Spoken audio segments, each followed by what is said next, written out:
So what do you think, Rick? Well, that was a cow of a job, wasn't it?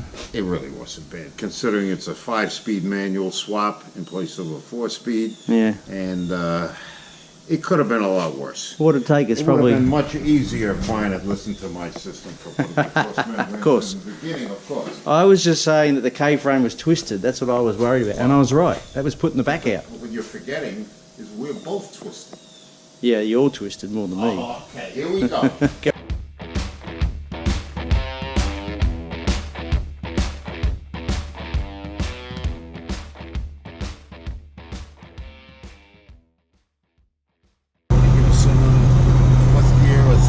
Demonstration for the camera.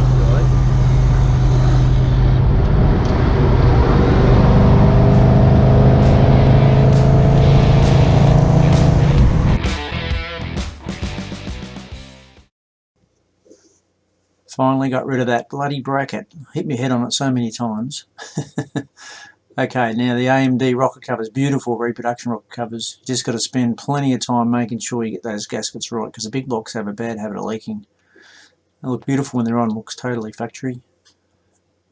Here's me giving the engine a bit of a tub. So just trying to make it nice and tidy. I'm not trying to win prizes, just if you got it out, you may as well give it a good clean up. And a nice high pressure wash. And getting ready for some paint. So some of the cleaners I got in America, I tell you what, they're way more aggressive than here. You can burn your fingers off of that stuff. It does a good job though. Here we go, I've just masked up what I needed to mask up out of the way, and on with some nice hemi-orange paint. So she'll look pretty tidy when it's all back together. There it is, basically painted up. Now just slipping in the master cylinder, I got non-boosted discs on that car. There's the 6-pack air cleaner lid, which got to make sure it's spiffy. Rick torquing up the rear end. Checking out the gas tank, making sure everything looks good. Put the sender in. Now the rear end, we didn't know the condition of it. We basically just winged it and checked the wear pattern and just send it. There's checking the drums, make sure they're the size. Banging in the spigot bearing for the manual. Used to be an automatic on that behind that engine. Torquing up the flywheel, and that's the adapter plate for the 5-speed. Okay, here we are at my friend Rick's house. Big Mopar guy, helping me out lots. This is the Roadrunner as it stands at the moment. Lots of preparation going on. Here's the dash being painted, ready for assembly. Here's the engine being assembled, probably more than halfway through now, just about. Just got to put the gearbox back on, or on for the first time. Then we're going to see if it fits in the car. The engine bay is slowly coming together. You can see it's looks pretty blue, starting to get all the brake lines are in. Radiator, done the brakes, fuel system front to back. All the air grabbers in. I think that's important. Yeah, the car's slowly coming together. I'm hoping a few more days that most of the mechanical will be done. So, it's a good environment to work. Rick's got a lot of bolts and nuts and everything that I need that's missing or needs to be replaced. The rear end is in, and you can see that under there, the 8 Dana 60's in. Very important part of the build is to make sure your bell housing, particularly an aftermarket bell housing, is centered to the crankshaft. This particular case, the crankshaft was about 1/16th thou out of center. So we had to get some off-center ground dowels and basically educated guests, put them in the right spot to make the bell housing shift over. The tolerance is about 6 thou. So once we tap those in and we got it within tolerance, he was good to go. Obviously finish up with washing the flywheel. There's the wiring harness for the engine bay. Steering column has to be restored yet. Heater box has to be gone through, replace the heater core and restore that. So still quite a lot of little bits and pieces. There's the dash down there, also in pieces. So I've got quite a bit of work, but going to concentrate on getting all the mechanical done first. So hopefully today the motor and transmission will go in. That'll be a big step forward if we can get that in. Then you start working around it. So with a Dodge Chrysler Plymouth product, you put the K-frame in, which is the cross member under the engine with the engine. You put it all in together. which means you can fit the steering box. This is a modern steering box. This is another conversion we're trying. This is a late model steering box been made to fit an early car. They're smaller, but they're also better, more direct, somewhere between a steering box and a rack and pinion steering. So they reckon they're pretty good. So we're going to give that a try. This is the 6-pack engine, 3 2-barrels. So it's all starting to come along. And there's the factory air cleaner over there. Right, I'll get to work and we'll get back soon. We're about to install the ShiftSST.com Silver Sport 5-speed manual transmission into the back of this well-used 446 pack engine. What do you think, down a little? No, you can't. I think just perfect like that. Just go straight in. Okay. Yeah.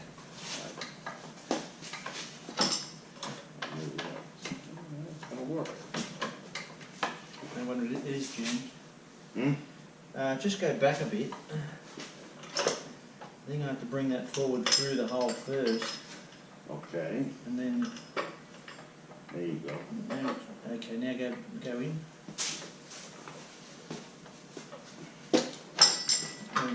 Don't forget, you gotta get the clutch lines lined up too. I know.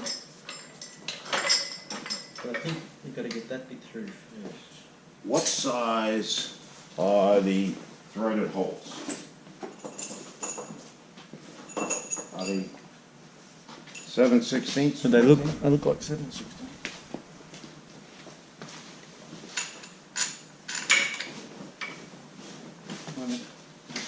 Side so I can see in.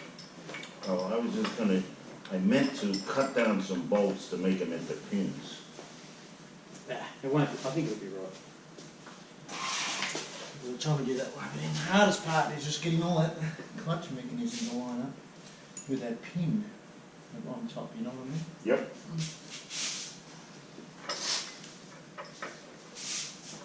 But also, it's lining up with the clutch as well.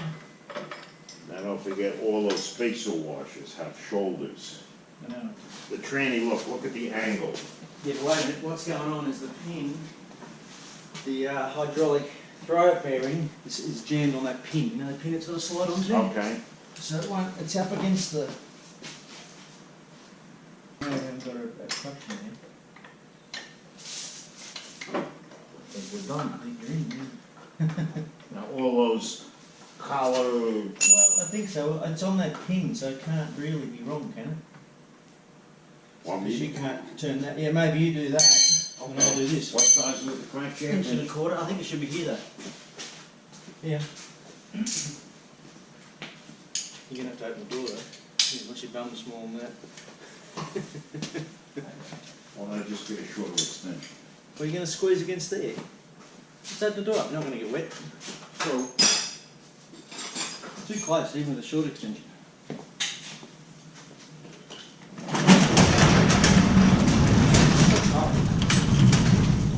Okay. You right? Yep, tell me when you're ready. Anytime. I moved it. Still moving it. I've moved it at least a few teeth a few times.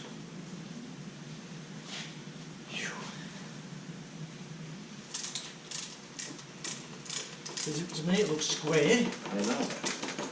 As long as you're 100%. Oh yeah, no question. We're in, dude.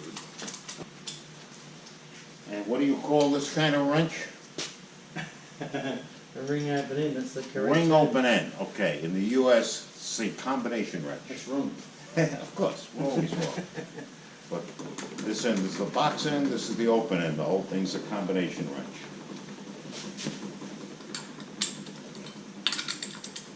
Maybe have a look at that. I think we're good. As long as you're sure that draw out there isn't being somehow destroyed. I don't think so. We should be able to prove that moves backwards and forwards. Sure. Okay, momentous occasion. We're putting the motor and trans in for the first time. It might be more than one time, but we're going to see if it's going to fit. We've got the 5-speed gearbox on, and we're going to put it in and see if it lines up. I've got Rick over here working his ass off, putting some tyres on. Any work he's done all day. You can be replaced.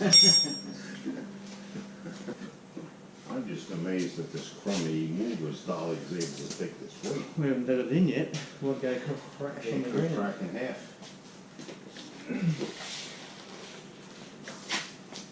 It doesn't roll like it's drunk.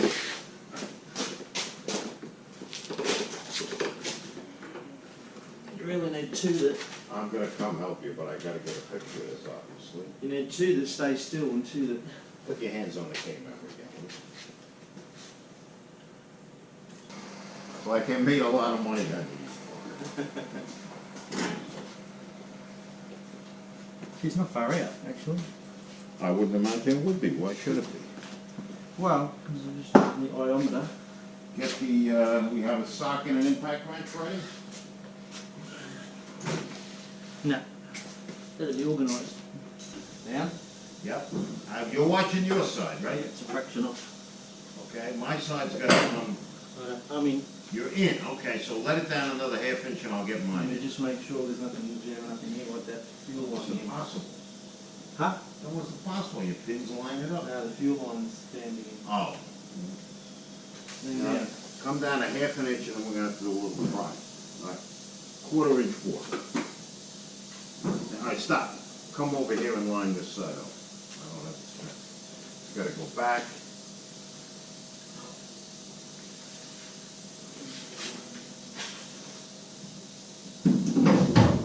You're almost there. Okay. Shove off. There you go. Let me know when you have it. I'll let the lift happen. Say when.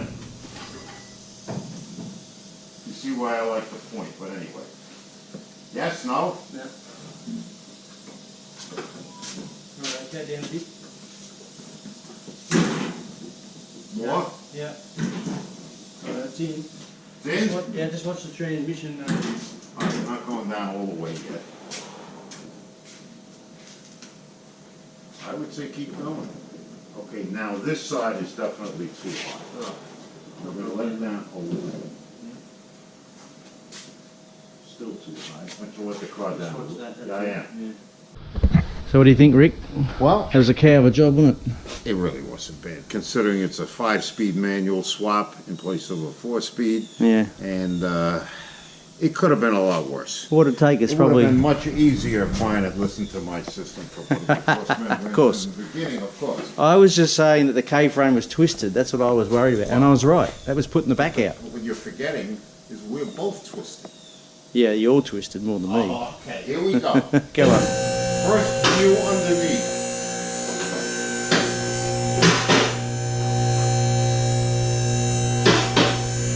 Second floor, ladies' undergarments. Third floor, flooring and furniture. Fourth floor, television on appliances. Going up. How's it look? I've got to detail the bottom of the sump now because I haven't been able to get under there. What about it? I haven't been able to get under the sump, so I can detail that now. Oh, right. Yeah. The sump. Whoa! Now it's going to clear, right? Yeah, it's in this. And then the oil pan.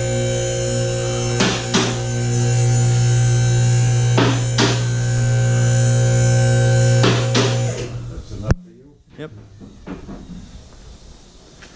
The oil filter, and then this is looking good.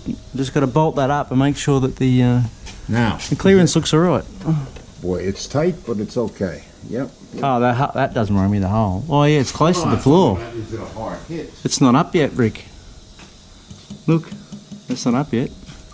It's true, it's close. Well, you may need a little bit of prying here. Yeah.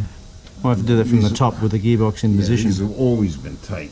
Yeah. I mean, it's a much bigger transmission. Yeah. Well, that's a milestone today. Yep. So we'll go from now. Here's our regular daily supply from UPS. Just another package of many for this Roadrunner. Have a good day. All right, do Thank another you. one. I'm going to take a still shot. GoPro, stop recording. Okay, another milestone this afternoon. We got the clutch working, we got the brakes working, we got the gear shifter shifting properly now. We had a little hiccup there. Finally got Rick on the job with his hard hat. Check that out, that's really weird. He needs it too, he hits his head every 5 seconds. I thought this was the right side. Half, 9/6. 5/8 or 9/6. It must be, you know, it is 3. Wait. Never mind. Where's the Pittman on puller? I'm sorry, the tie. That's it, the Pittman on puller. You got it on there. The tie rod puller. I haven't got it. Oh, you've got it in your hand. In my hand. This is what you call brain fade. I'm making excuses. Yeah. At least reasons. Today we've got the Dana going now. This is a 410 posi. No, shore grip. What do we call it? Shore grip, yeah. Right. Posi is a swear word. And what was the first car that had limited slip differential? Must be a Dodge. 58 Mopars. There you go. Yeah, 58 Mopars, right. So it's Sure Grip. We've learned. Well, you're going to have a whole hell of a lot of torque. It's been it's nearly 6 o'clock. I think I started at about 7:15. Road runner's going well. We've got brakes working today, clutch working today. Had the gear shift was hung up. I had to pull the gear shift selector slightly apart and correct that, which we did. So we got shifter working, brakes working, clutch working, engine's cranking over. We haven't tried to start it yet. There's the 5-speed conversion, the factory shifter, and it's got 15x7 rallies on it now with the tyres of my choice. It's almost starting to look like a car. Mechanically underneath, almost finished. Just got to put the exhaust on and drive shaft. So I've almost done. There's only a short amount of work there. So now tomorrow, hopefully we're going to get started on the dash. So the dash, it's going through. I've repainted the dash. And I've got a new gauge faces for the gauges, and plastic bezel for the fascias is all new, so it's going to look pretty flash when it's all done. I've got a new dash pad. So I'm restoring all that now so that when it goes in with B-body Mopars, you've got to put the dash in first and the windscreen in last, and then you can't get the dash out without pulling the windscreen. So I'm going to try and put this in once and not have to pull it out again at home. Same with the driveline. I'm hoping that's why I've done the engine bay nice, painted, detailed, so when I get home I just pull the hang-ons off, isolate the engine bay and driveline. I can just prepare and paint the outside of the car. So by the time I get the car ready to finish from here in America, half the restoration will be done, the hardest part, and then I just got to finish straightening out the body, and it's really quite good already because it's got a new old stock right hand front guard, both new rear quarter panels, it's got a beautiful straight used deck lid, both doors have been straightened out by the panel shop I bought the car from, and a pretty tidy looking left hand front guard. So even though it's in patches, it's actually a good straight guard, all rust free. So the car's totally rust free now, and it's going to be a good car when it's all done. And really kicked me on a bit today because it's been pretty hard, but seeing it, you know, on its wheels and a lot of the mechanical parts sorted, it's make me life a lot happier. So tomorrow's another day, and might come out again tonight and do a bit more tinkering, see how I feel. After dinner I sit down, it's hard to get going again. But it's been busy. Okay, another day. I lost track of the numbers. This looks like we're doing some wiring. So at the moment I've got all the wiring harnesses out laid across the floor. This is nearly all the wiring for the car. Front half of the car, back half of the car, and that's all the under dash wiring. Engine bay wiring on the side of the dash there. And then we've got the mufflers have just come in, so I've got an exhaust now I should be able to put together. So we're getting closer each day. Hopefully another couple of days and might be ready to start the car. So here we go. It's been long and, well, seems slow to me, but I suppose it's fairly quick. Not quick enough. Waiting on U-bolts, got the wrong ones. Waiting on the drive shaft still. Getting closer. Okay, end of another day, we're getting close. Got the exhaust system on. Waited for mufflers, so it's got Dynamax mufflers, 2.5 inch straight through mufflers, or actually baffle mufflers. And Rick had supplied me with an original engine pipes, H pipe from way back from the 70s. That's a new old, not a new old stock, but an original used engine pipe, new Dynamax mufflers. And he had some Flowmaster 2.5 inch tar pipes laying around, which was kind of cool. So we put them in. So that means now I've got an exhaust. Don't know what it'll sound like. It's not perfect, but it's respectable. So one more list ticked off. Rick finished cleaning up the rear wiring harness. Where did that go? This is the front one we're working on at the moment. This is the under dash wiring harness. We're doing some repairs there. Randy, somewhere's the rear. Oh, there is the rear hanging up there. So I've got to just clean up some bit more tape. And it's ready to go back in. So a few more things ticked in. Just restored the dash cluster. Rick's gone through and tested all the gauges individually to know they're working. Fitted a 3-speed wiper switch, was missing. Fitted an aftermarket tacho, which looks factory, but you can see it better than the original ones, and a brand new fascia. So it's finally going in. This is the dash has been painted.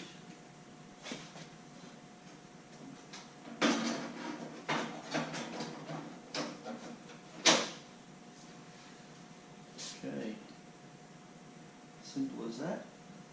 Bunch of screws around the outside. I've already prepared the plastics. They've been refurbished and painted in the correct colours, which are going to go on like that, one piece at a time. Wiring diagram we've been using, and the dash is painted its proper colour, which is actually a small contrast from the okay, not a long day. It's what, 5:45? Out here again early this morning. Whole day just doing knickknacks, little bits and pieces, just goes on and on. So Rick and I have been through the dash today, more Rick than me, that's his area. So we've tested, proven, restored, fixed, whatever's needed to get everything working on the dash. So now all the dash is working on the bench, so when we put it in the car you should have no problems, or next to none anyway. All indicators, lights, dash lights, horn, wipers, switch, I've got that all functioning. And there's the steering column. Can't see, but I've restored that. It's just waiting for paint. It's had new switching, new ignition barrel in it, greased all the bearings. It's fully disassembled and reassembled. Also finished off heater hoses and made sure wiper motor's working. Started fixing the rear quarter glass regulators. The list just goes on. So, but I'm saying that we're getting close.